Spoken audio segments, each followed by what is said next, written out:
Hi everyone, my name is Shane B. Sebreros and I'm going to report the management of rewards, basic of compensation management, and employee benefits. So for the learning objectives, at the end of the lesson, the student is expected to first describe common employee compensation and incentive strategies, as well as describing common benefit strategies. Introduction. Most companies want to hire the most qualified employees and keep those employees loyal and productive. And to attract and keep their best employees, companies provide a package that includes compensation or money, incentive that are special perks or rewards for good works, and benefits. These are valuable options such as health insurance and paid vacation. And because each employee is unique, larger corporations offer a wide range of mix and match options to suit individual needs and preferences. And as a manager, you may have the option of offering your team members specific incentives based on their type of work and particular areas of interest and need. So why each employee is unique? Uh, Employees are unique because they serve to strengthen our brand and also to increase staff engagement with their work. So engagement helps to retain our best people as it furthers a distinct cultural awareness and it perpetuates the cycle. Engagement also indicates a company's respect and appreciation for the individual, increasing the motivation to perform well. And compensation. Compensation is just another word for wages. Managers work with human resources to set and raise wages based on a number of factors. So what is compensation? Compensation is just another word for wages, right? So it refers to monetary payment given to an individual in exchange for their service. In the workplace, compensation is what is earned by employees, and it also includes salaries or wages in addition to commission and any incentives or perks that come with the given employee's position. So here are the numbers of factors. The first one is competitive analysis. What are people in similar jobs making per hour, week, or a year? So competitive analysis, this is the process of identifying competitors in your industry and researching their different marketing strategies. And the purpose of a competitor analysis is to understand your competitor's strengths and weaknesses in comparison to your own and to find a gap in the market. A competitor analysis is important because it will help you recognize how you can enhance your own business strategy. The second one is cost of living. It's more expensive to live in New York City than, for example, in most rural areas. So cost of living is the amount of money needed to cover basic expenses such as housing, food, taxes, and healthcare in a certain place and time period. The cost of living is often used to compare how expensive it is to live in one city versus another. We also have here labor negotiations.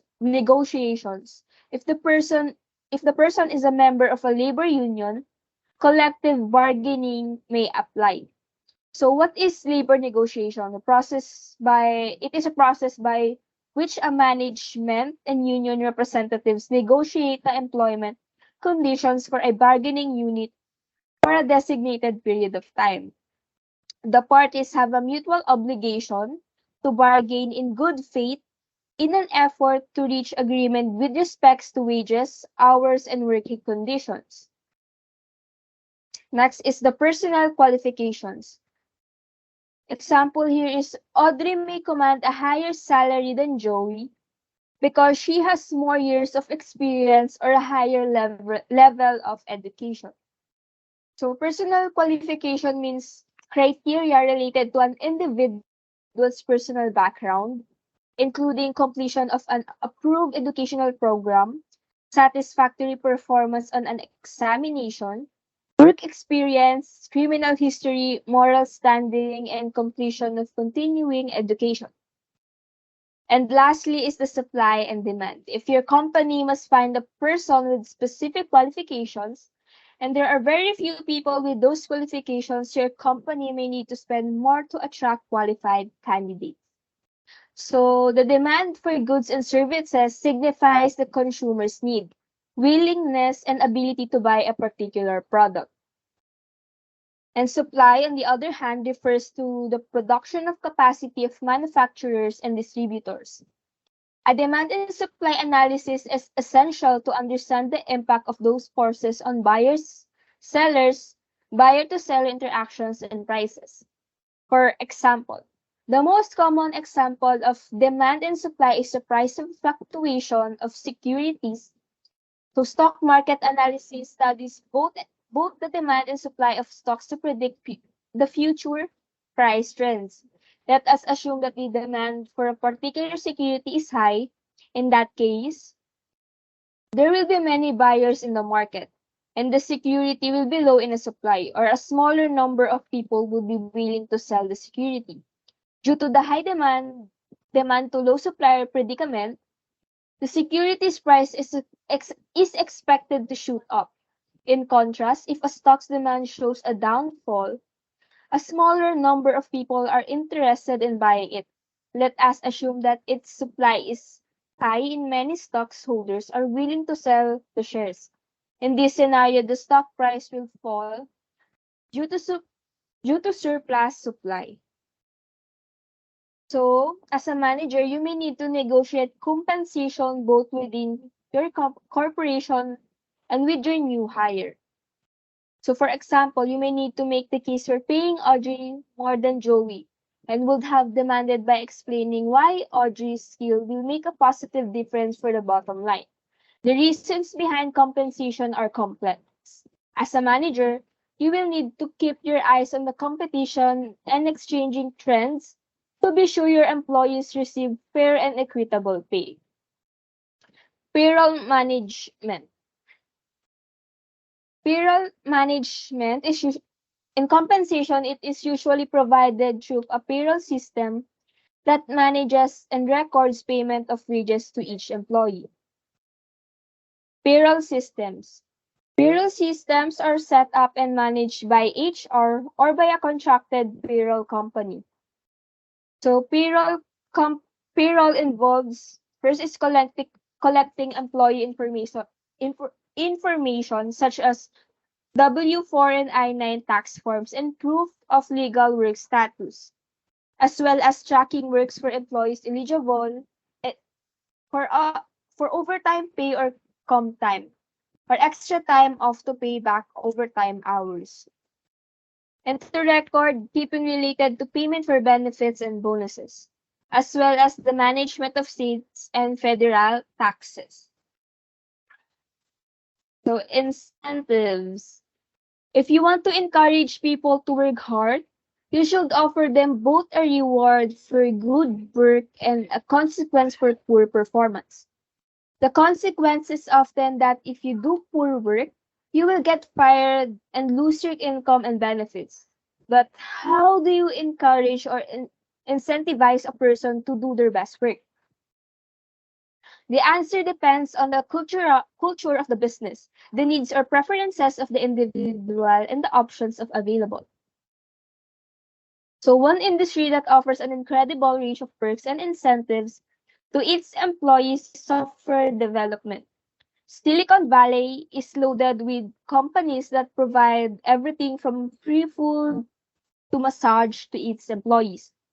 Google, in particular, is well known for making its employees happy and providing resources to lower stress, such as free haircuts and dry cleaning, gyms and swimming pools with personal trainers, nap pads, subsidized massage, and on-site doctors are just a few perks that it offers. So incentives themselves are rewards and benefits used to motivate positive behavior in your workforce. They come in many forms like tuition reimbursement, more time off, and additional flexibility in work arrangements. So we have here perks at Home Depot. Other companies offer completely different kinds of perks. Home Depot, for example, has a terrific on-site childcare program called Little Apron that is good enough to be highlighted by the magazine Working Mother. So Little Apron Academy has a learning-based curriculum and offers a program such as Language Works, Math Count, Science Rocks, and Art Smart, as well as kindergarten preparation and school-to-age programs, and programs geared toward infants, toddlers, and preschoolers. It has a capacity of 326 children. This includes 278 enrolled full-time and 48 school-age kids who attend for summer camp and school breaks. The center also provides backup care service for Home Depot, family of the Home Depot. So benefits.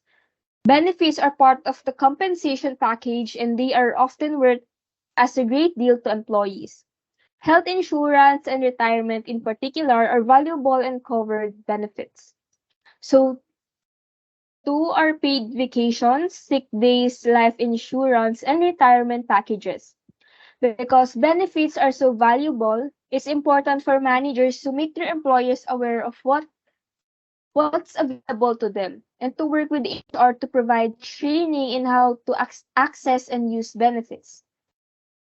In most common companies, employees can choose among different benefits and there is a cost associated with many benefits. So some employees will opt out so they can have more in their paycheck, whereas others option in for better health benefits or a greater sense of security in case of disaster. So benefits are what are the business realizes and experiences as a result of the changes that were implemented by an effective transformation. On the other hand, value is the benefit of the customer will be the benefit value is the benefit that the customer will be able to experience and what they are willing to pay for, and this is the important distinction. So we also have here common benefits. Healthcare. Health benefits are usually offered in the form of health insurance, but many companies also offer on-site exercise, facilities, and programs for reducing stress.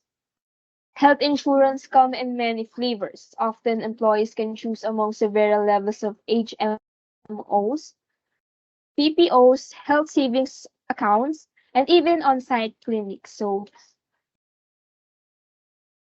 healthcare is the improvement of health via the prevention, diagnosis, treatment, amelioration, or cure of disease, illness, injury, and other physical and mental impairments in people. Healthcare is delivered by health professionals and allied via health fields. We also have here paid vacations, the Fair Labor Standards Act, or FLSA, and does not require payment for time not worked, such as vacations or holidays, which is also federal or otherwise. Some offer many very minimal vacation and hourly or part-time workers may get no vacation at all. To compete for highly qualified workers, however, the majority of companies do offer at least some paid vacation. Usually, the number of vacation days increases over time, and one reason for employees to stay loyal to their employer. So paid vacations are leave from work or pay in lieu of time provided on annual basis and normally taken in blocks of days or weeks. We also have here retirement. Retirement programs gives employees regular income after they leave the company. For many people, a good retirement plan is enough reason to stick with a job even if the job is less than thrilling. There are two major types of retirement plans, pensions and contribution plans. Usually, for 101 plans, pensions offer regular guaranteed income to retired employees for the rest of their lives. Retirement benefits may also be offered surviving spouses. Although pensions were popular for many years, most employers no longer offer them. Contribution plans invest funds provided by both the employee and the employer. Funds are invested and they may grow or shrink depending upon the market. So these days, contribution plans are much more common than the pension. So retirement refers to the time of life when one chooses to permanently leave the workforce behind. So the traditional retirement age is 65, especially in the United States and most other developed countries, many of which have some kind of national pension or benefit system in place to supplement retirees' incomes. In the United States, for example, the Social Security Administration or SSA has been offering retirees monthly Social Security income benefits since in the year of 1935. And lastly is the stock options. If a corporation is large enough, it may offer stock or shares in the company. As one benefit of employment, if the corporation is doing well, stocks can become increasingly valuable for some employees, and stock options are a good way to share in their employer's success. So a stock option is a contract between two parties, like a company and an employee, that gives the owner of the option right, but not the obligation to purchase or sell stocks at an agreed upon price. So basically, if you own a stock options, you have the option to buy or sell the underlying stocks. So this is all. Thank you for listening.